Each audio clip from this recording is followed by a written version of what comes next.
Hello friends, welcome back to my channel mechanical Adda. So friends, जैसा कि आप जानते हैं कि एसएससी जेई का जो है एग्ज़ाम चल रहा है और अभी फेज़ 1 में यानी फेज़ 2 जो है वो 11 दिसंबर को होगा। जो भी बिहार के कैंडिडेट हैं उनका अभी नहीं हो रहा है। ठीक है, तो फेज़ 1 में जो है इलेक्ट्रिकल और मैकेनिकल ब्रांच का जो है वो आज के शिफ्ट में इलेक्ट्रिकल का ख़त्म हो गया और कल जो है वो मैकेनिकल का जो है वो फिनिश हो चुका है। ठीक है, तो हम जो है कट ऑफ जो है वो एनालिसिस करेंगे। तो ये कट ऑफ में एक्सपेक्टेड कट ऑफ आपको बताऊंगा। तो इसमें जो है मैं कोई अपने हिसाब से कोई कट ऑफ नहीं बनाऊंगा, आपको बहुत सारे एनालिसिस दिखाऊंगा। यानी कि पिछले साल जो है वो टोटल कितनी वैकेंसी थी, उसके कितने टाइम जो है वो टायर 2 में यानी कि पेपर 2 में जो है वो कैंडिडेट को बुलाया गया था, उसके हिसाब से क्या कट ऑफ था वो भी डिस्कस करूंगा। और उसी के हिसाब से इस साल कितनी वैकेंसी है टोटल, ठीक है, और उसके हिसाब से कितने कैंडिडेट को बुलाया जाएगा, तो उसके हिसाब से क्या कट ऑफ पे इफेक्ट आएगा पिछले साल के कंपैरिजन में। ठीक है, तो ये सारी डिस्कस करेंगे। और 11 दिसंबर को जो एग्ज़ाम होगा उसके वो जो है उसमें कितना नॉर्मलाइज होगा, उसकी शिफ्ट कैसी होगी, वो भी मैं डिस्कस कर लूँगा। वो सारे फैक्टर जो है वो कंसीडर करूँगा। तो हर एक चीज़ आपको जो है वो एनालिसिस के साथ बताऊँगा। नॉर्मलाइजेशन के बारे में भी थोड़ा सा आपको बताऊँगा, जो कि ईजी लैंग्वेज में बताऊँगा, जिससे आपको समझ में आ जाएगा। बिकॉज फार्मूला तो वैसे भी फार्मूला जो है वो एसएससी को पता है कि वो कैसे करती है, क्योंकि वहाँ पे जो है वो फार्मूला वैसे भी आपको पता है कि एसएससी और जो बहुत सारे एग्जाम है ऑलमोस्ट सेम फार्मूला है। तो वो डिस्कस नहीं करेंगे, आपको मैं नॉर्मल लैंग्वेज में नॉर्मलाइजेशन बताऊंगा। ठीक है, क्योंकि फार्मूला का कोई फ़ायदा नहीं है, आपके पास डाटा नहीं है। ठीक है, तो अब जो है इसमें पहले ये बता दूं कि इस एनालिसिस में जो है, उससे पहले आपको बता दूं कि एग्ज़ाम जो है वो 3 शिफ्ट में मैकेनिकल का हुआ है अभी, और हो सकता है एक शिफ्ट में होगा दिसंबर में। ठीक है, और इलेक्ट्रिकल में 2 शिफ्ट में हुआ है और एक और शिफ्ट में जो है वो दिसंबर में होगा। मोस्टली चांसेस है एक ही शिफ्ट में होंगे। ठीक है, तो ये चीज़ें टोटल 4 शिफ्ट के एग्ज़ाम हो जाएंगे मैकेनिकल और इलेक्ट्रिकल के 3 शिफ्ट। तो ये एक और चीज़ काफ़ी लोगों को ये कन्फ्यूज़न होता है, बिकॉज जो कट ऑफ बनता है मैकेनिकल इलेक्ट्रिकल का दोनों कॉमन बनता है। बट काफ़ी लोग जो है, कल आपने देखा होगा कि मैकेनिकल का अलग से कट ऑफ बनाया और उनके आज इलेक्ट्रिकल के भी कट ऑफ आए होंगे।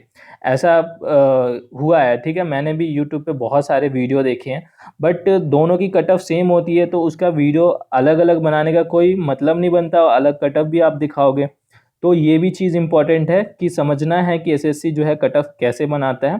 ठीक है, दोनों की कंबाइंड वैकेंसी पे कट ऑफ बनती है। ठीक है, और एक की सेम कट ऑफ होता है। ओके, तो यहाँ पे ये सारी चीज़ें डिस्कस करते हैं। उससे पहले एक और चीज़ बता दूं कि जो भी स्टूडेंट ने रिव्यूज़ दिया, जिनसे मैंने कॉल पे बात करा, तो वो किस टाइप की क्वेश्चन पैटर्न है वो चीज़ भी डिस्कस करूंगा। वैसे मैंने एनालिसिस में भी बताया था। तो आपको बताया मैकेनिकल में आरके जैन से बहुत ज़्यादा क्वेश्चन आए हुए थे। ठीक है, बहुत ज़्यादा, मतलब 60 to 70% डायरेक्टली क्वेश्चन आए हैं।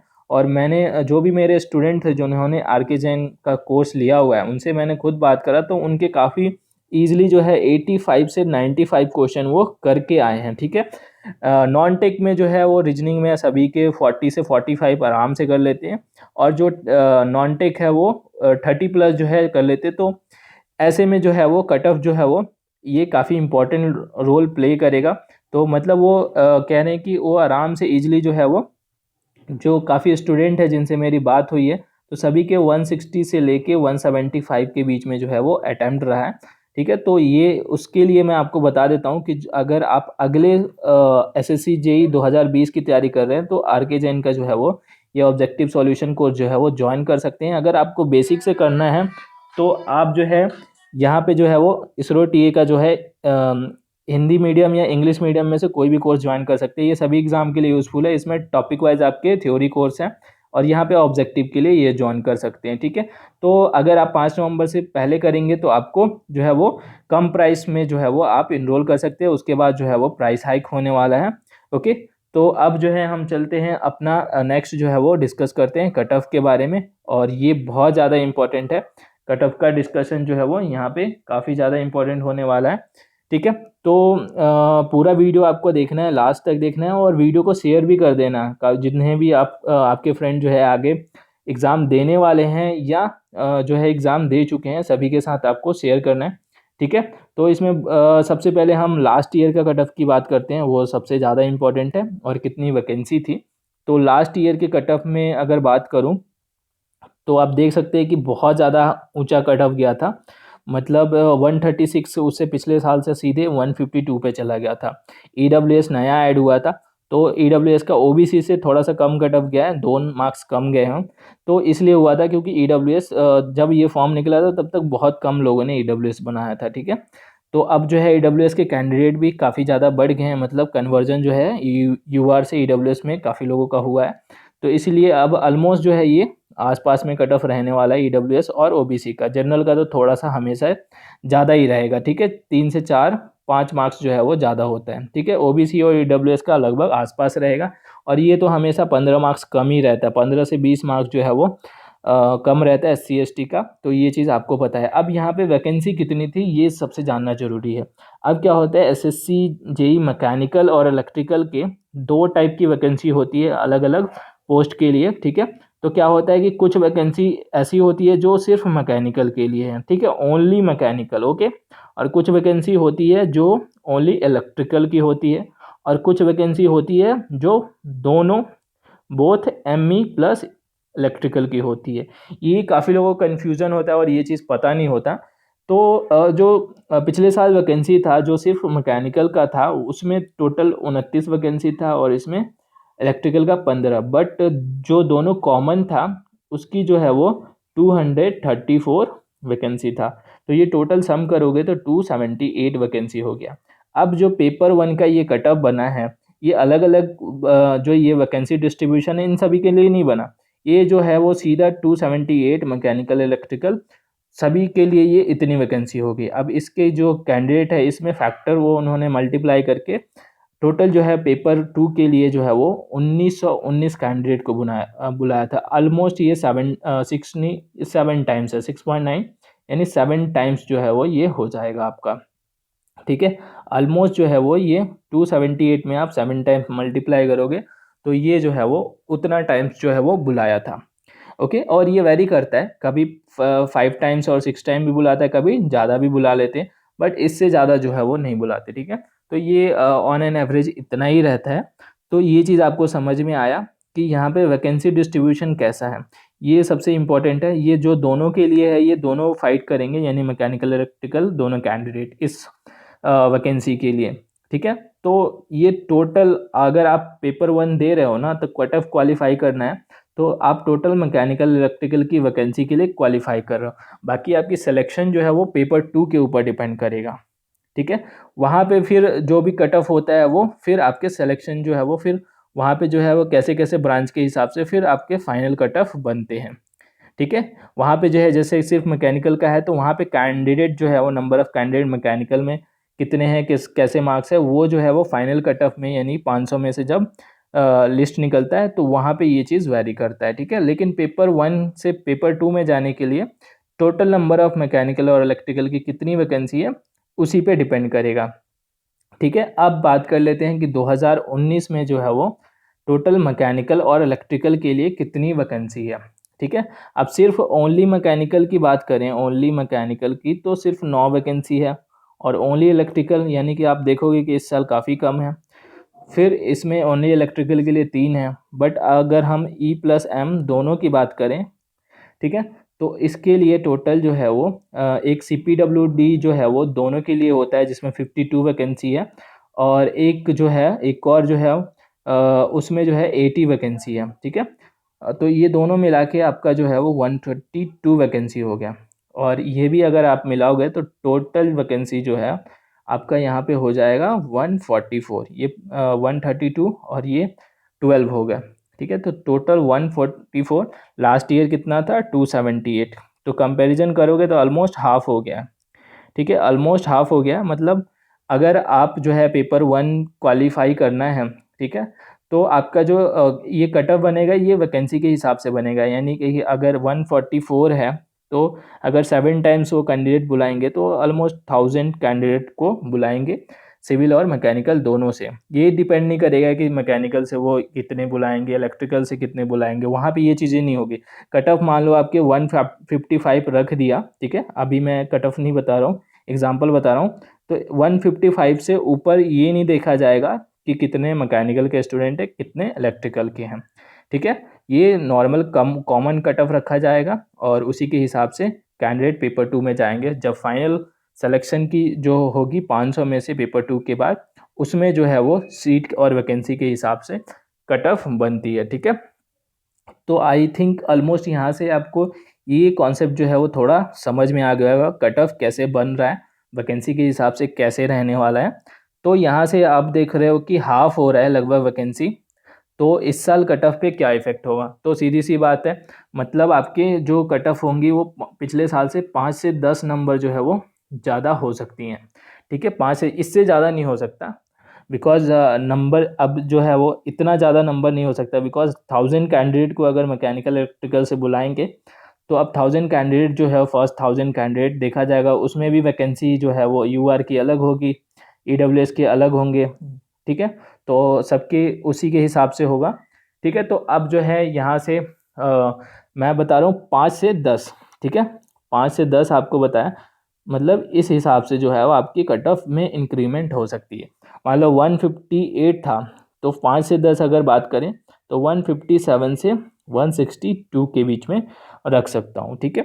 और क्योंकि मैं रेंज बता रहा हूँ, आपको भी पता है एग्जैक्ट कट ऑफ मैं कैसे बता सकता हूँ, अभी भी एग्ज़ाम भी बाकी है, दिसंबर में होना है, ठीक है। तो रेंज बता रहा हूँ, और फिर भी रेंज और एक सेफ स्कोर भी हो सकता है, ठीक है।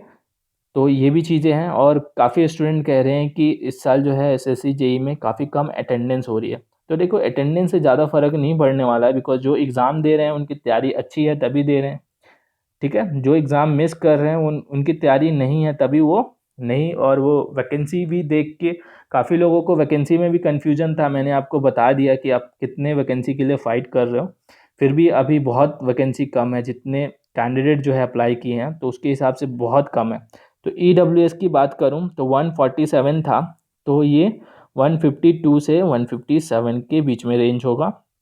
इसका 149 था, तो आपका 154 से 159 रख लो, ठीक है। और एससी का था 133, तो 5 से 10 नंबर 138 से लेके 143, ठीक है। ये रेंज मैं बता रहा हूँ और इसी रेंज के बीच में हो सकता है, इससे ज़्यादा नहीं होगा, ठीक है, इसी रेंज के बीच में रहेगा। और साथ में जो है एसटी की बात करें तो 125 था, तो ये 130 से 140 रख लो आप, ठीक है। तो ये जो है एक रेंज है और इसी के बीच में होगा, और इससे ज़्यादा जो है वो इंक्रीज होने के चांस नहीं है।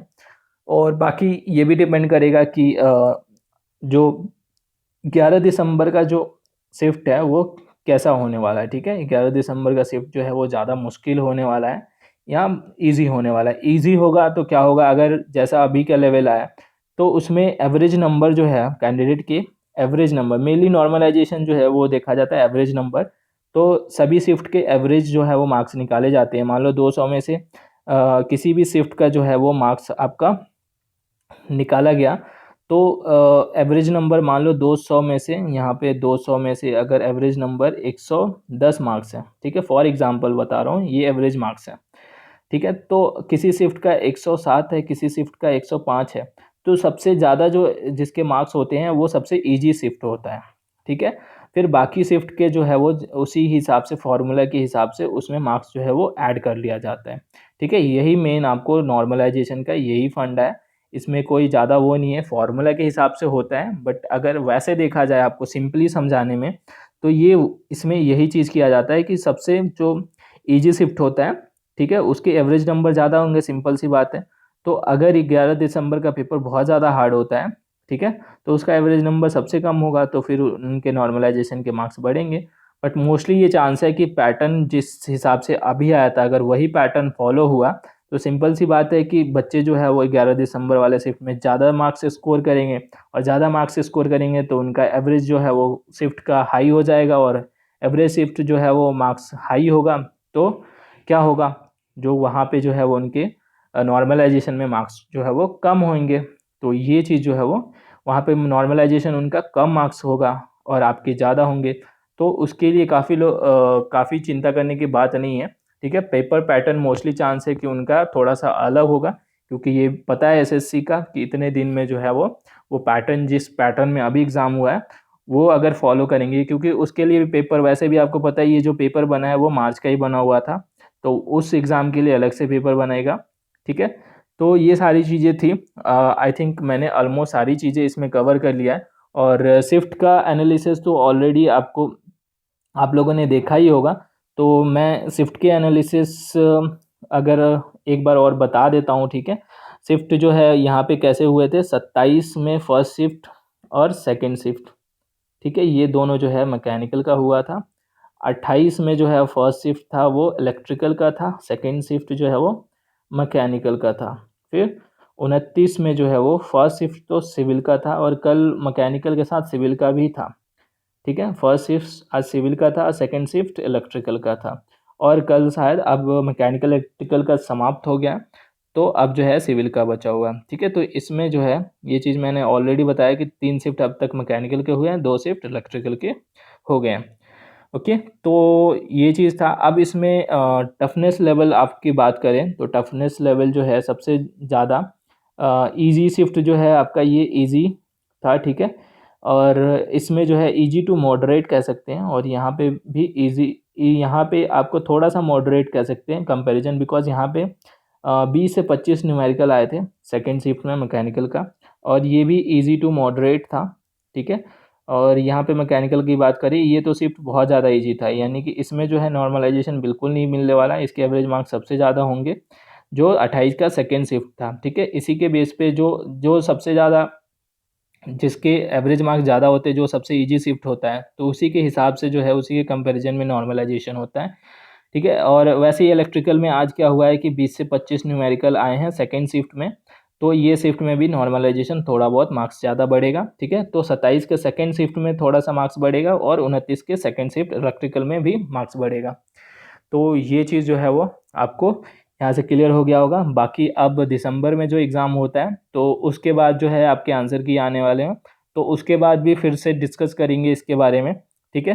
तब तक आई होप ये पूरा एनालिसिस आपको अच्छा लगा होगा, तो वीडियो को ज़रूर लाइक करना और शेयर भी करना है सभी के साथ, ठीक है। और आपको ये कंटेंट काफ़ी अच्छा लगा होगा जिस तरह से एनालिसिस किया होगा, तो इसी तरह से आगे भी आपको कंटेंट मिलते रहेंगे।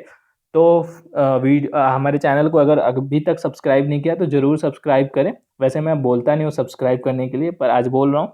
ओके, सो मिलते हैं नेक्स्ट वीडियो में। Thanks for watching.